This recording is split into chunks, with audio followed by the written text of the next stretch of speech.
Hai sahabat sosial, apa kabar semuanya? Saya Arin. Di sini saya akan menyampaikan informasi mengenai pencairan bantuan sosial PKH dan juga BPNT khusus untuk di tahap 2 ini atau periode bulan April, karena ternyata masih banyak KPM yang tahap sebelumnya itu tahap 1 kemarin di tahun 2022 ini bansosnya masuk, tapi untuk tahap 2 ini bansosnya belum masuk juga.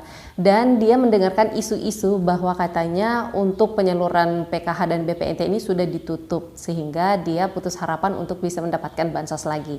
Jadi saya minta kepada semuanya, khususnya bagi Bapak Ibu yang bansos PKH dan BPNT-nya belum masuk di tahap 2 ini, sedangkan di tahap 1 kemarin masuk, nonton video ini sampai selesai dan jangan lupa dukung channel ini dengan cara share ke seluruh sosial media yang Bapak Ibu punya, seperti share ke Facebook, share ke WhatsApp, agar masyarakat yang lain juga bisa mengetahui info bansos ini. Dan klik subscribe-nya juga serta aktifkan lonceng notifikasinya agar tidak ketinggalan dengan info-info terbaru mengenai penyaluran bansos, info terupdate tentang PKH dan juga bansos lainnya.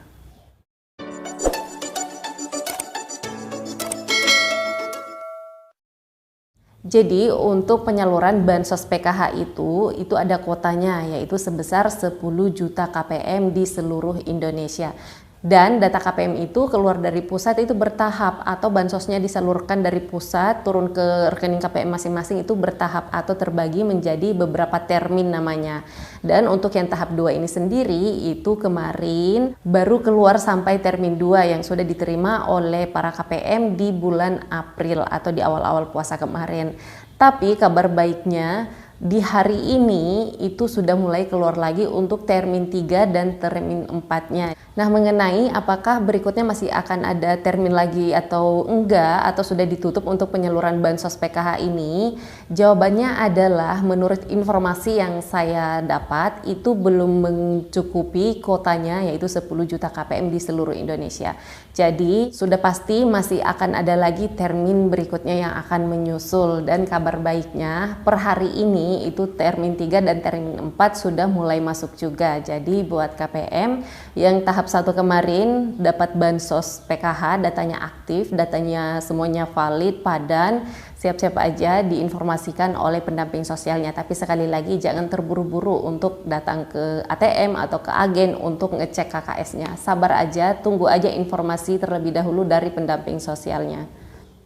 Sedangkan untuk BPNT itu sendiri, itu juga banyak laporan yang saya terima mengenai katanya di tahap 1 kemarin dia itu dapat BPNT tunai yang lewat kantor pos, sedangkan untuk di tahap 2 ini atau di periode bulan Mei ini dia belum mendapatkan undangan dari kantor pos untuk mengambil BLT-nya. Nah, untuk menjawab pertanyaan ini, menurut informasi yang saya dapatkan juga, untuk BPNT ini kan ada kuotanya juga ya, yaitu 18,8 juta KPM di seluruh Indonesia. Sedangkan datanya ke kantor pos itu kemarin belum mencukupi 18,8 juta, karena itu juga terbagi menjadi beberapa batch. Kalau di PKH kan istilahnya termin, tapi kalau di BPNT itu istilahnya batch. Tapi kata lain dari ini ya tahapan namanya, jadi terbagi menjadi beberapa tahap, tidak sekaligus keluarnya. Nah, sehingga kemungkinan besar masih akan ada lagi tahap berikutnya atau batch berikutnya untuk BPNT ini, karena kuotanya belum mencukupi 18,8 juta KPM. Jadi masih ada harapan bagi KPM BPNT yang tahap 1 kemarin BPNT-nya cair dapat undangan dari kantor pos. Untuk tahap 2 ini yang belum mendapatkan undangan dari PT Pos, masih ada harapan untuk mendapatkan BPNT yang tahap 2 ini yang lewat kantor pos. Bersabar aja, ditunggu aja, yang namanya rezeki itu nggak akan kemana. Lagian kuotanya juga belum mencukupi 18,8 juta KPM. Dan apabila nanti ada informasi terbaru mengenai kuotanya ini sudah cukup atau belum, sehingga para KPM itu yang belum masuk bansosnya tidak menunggu lagi, tidak berharap jauh lagi, maka saya akan update informasi tersebut lewat channel ini. Jadi kesimpulannya di video ini buat Bapak Ibu semuanya yang belum menerima undangan dari PT Pos yang kemarin di tahap 1 itu BPNT-nya cair, dan bagi penerima PKH yang kemarin di tahap 1 itu PKH-nya cair tapi sampai saat ini belum masuk bansosnya juga lewat kartu KKS atau belum diinformasikan oleh pendamping sosialnya bahwa PKH-nya itu sudah masuk, maka bersabar aja, ditunggu aja informasi selanjutnya lagi. Dan info update di channel ini karena ini kuotanya belum mencukupi. Kalau untuk PKH 10 juta KPM untuk seluruh Indonesia, kalau untuk BPNT 18,8 juta KPM untuk seluruh Indonesia. Dan untuk penyaluran tahap 1 ini tuh harus menggenapi kuotanya baru kemudian penyaluran bansos itu ditutup. Dan untuk tahap 2 ini belum mencukupi kuotanya ini ya. Untuk PKH belum mencukupi 10 juta KPM, untuk BPNT belum mencukupi 18,8 juta KPM. Jadi masih ada harapan untuk tahap berikutnya atau gelombang berikutnya akan keluar nama-nama Bapak Ibu yang datanya aktif sebagai penerima bansos dan datanya itu valid serta padan di DTKS dan juga Dukcapil. Nah, kemudian bagi KPM BPNT dan juga PKH yang BPNT dan PKH-nya itu tidak masuk di tahap 1 kemarin tahun 2022 ini, apakah di tahap 2 ini PKH-nya atau BPNT-nya akan aktif kembali atau bansosnya akan masuk kembali? Nah, jawabannya tergantung pada penyebab bansosnya itu kenapa tidak masuk. Jadi ini perlu analisa yang cukup dalam ya.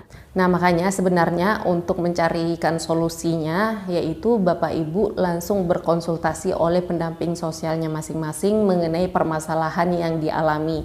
Tapi apabila tidak mendapatkan jawaban yang memuaskan dari pendamping sosialnya, bisa langsung ke operator 6NG yang ada di desa atau kelurahan tempat Bapak Ibu semuanya tinggal. Di sana harus dicek terlebih dahulu apakah namanya di sana aktif di 6NG atau datanya di sana padan capil atau namanya tidak ada yang beda antara data yang ada di DTKS yang ada di 6NG dengan data yang ada di bank, karena itu biasanya adalah salah satu permasalahan yang menyebabkan bansos Bapak Ibu itu tidak masuk. Walaupun sebenarnya dinyatakan masih layak terima bansos. Dan penyebab lainnya bansos PKH dan BPNT-nya itu tidak masuk yaitu sudah terdeteksi tidak layak lagi menerima bantuan sosial setelah dilakukannya verifikasi dan validasi SAGIS geotagging pada akhir tahun kemarin ya, sehingga pada tahun 2022 ini dinyatakan tidak layak lagi untuk menerima bantuan sosial karena terindikasi sudah mampu secara ekonomi atau terindikasi di dalam satu kartu keluarga itu ada yang berstatus PNS atau TNI atau Polri atau pensiunan, sehingga dinyatakan tidak layak lagi untuk menerima bantuan sosial sehingga datanya tidak masuk di tahap 1 dan tahap 2 bahkan di tahap berikutnya. Jadi sekali lagi apapun itu permasalahannya tetap selalu berkonsultasi menyampaikan permasalahan tersebut pada pendamping sosialnya Bapak Ibu semua. Jadi wajib banget Bapak Ibu itu kenal dengan pendamping sosialnya masing-masing, entah itu PKH dan juga BPNT, karena dari komentar-komentar yang masuk yang saya baca di video saya sebelumnya ternyata masih banyak peserta BPNT yang tidak tahu pendamping BPNT-nya itu mana, dan ada juga beberapa dari KPM PKH yang katanya itu jarang ketemu dengan pendamping PKH-nya.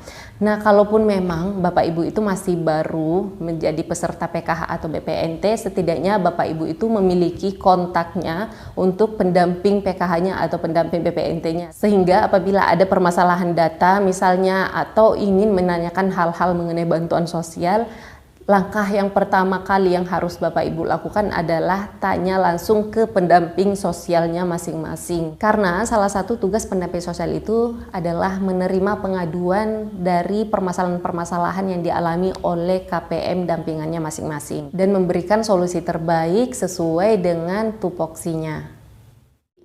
Jadi seperti itu ya Bapak Ibu, bagi yang bansosnya masuk di tahap 1 kemarin tapi saat ini atau di tahap 2 ini belum mendapatkan informasi atau belum mendapatkan undangan dari PT Pos, mohon bersabar. Sekali lagi, yang namanya rezeki itu tidak akan kemana. Terima kasih banyak ya yang sudah menonton video ini sampai selesai, dan kedepannya apabila ada informasi terbaru mengenai penyaluran bansos atau info-info terupdate mengenai PKH dan juga BPNT dan juga bansos-bansos lainnya pasti akan saya update di channel ini juga. Sekali lagi jangan lupa klik subscribe-nya dan aktifkan lonceng notifikasinya agar tidak ketinggalan dengan info-info terbaru yang terupdate di channel ini, serta share ke seluruh sosial media yang Bapak Ibu punya seperti share ke Facebook dan juga ke WhatsApp agar masyarakat yang lain juga bisa mengetahui info bansos ini. Baiklah, sampai ketemu lagi dan saya di video selanjutnya. Assalamualaikum warahmatullahi wabarakatuh.